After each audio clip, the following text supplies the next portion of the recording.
really. I'm not very good with Zoom yet. But anyway, let's come back to the topic. We did that word of mouth thing. Basically, we didn't have a lot of money, but we really wanted to play a couple of shows and really have it all to have a little bit of impact. So we had to kind of think about new ways how we do marketing. Because if we want to do social media marketing, we don't have enough money to target UK audiences because they're much more hard to advertise to and much more expensive to advertise to. So we thought instead of putting the money on Instagram and giving it to social media to advertise there, why don't we use the standard feature of Instagram, which is communication, to build a kind of like PR campaign that's more about people communicating with each other and sharing the interest for the show. So we kind of like, we did our whole social media targeted towards this, telling people a big show is coming, that we have some things in the show that they will not see anywhere else. But we didn't release a song, for example, before we played the first show. So we really like wanted to build up some excitement with like having no single released, nothing out. No one knows what they're in for. They just know it's going to be weird. And already that, I think, helped a lot with pushing the show because people knew that we were working on stuff because we've been quite vocal about it to our friends, but we didn't show anyone anything.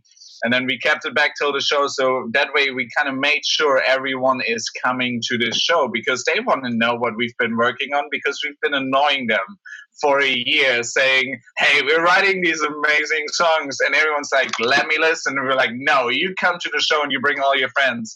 Then you'll hear what's going on. And then we also, we did a lot of postering as well, like more traditional street advertisement. I think Lauren can say a couple words to that. We made a really nice poster. We were wearing all white and there was a yellow background behind us. Right.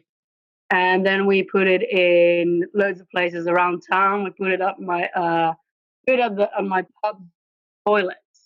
Okay. So I work in a pub part-time and we put it in the toilet there, which attracted a lot of people's reaction, actually.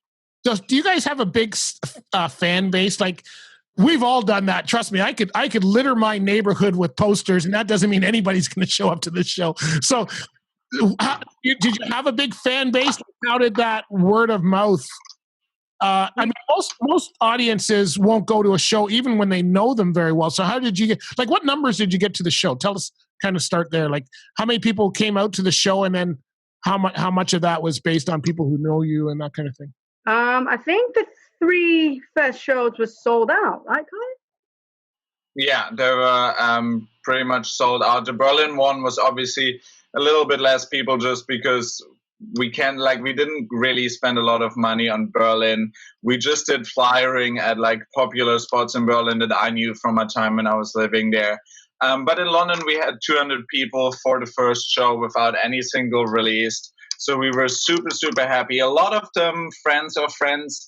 I feel like what we've found really important is obviously use the creative network that you have and that network that we built of friends in this industry to really like engage them. Engage your friends first. Don't try to like find random people on the street that might like you. Engage the people that you really know because you know that they probably might like it or that they don't like it. So we approach the people that we know they like it and make them excited.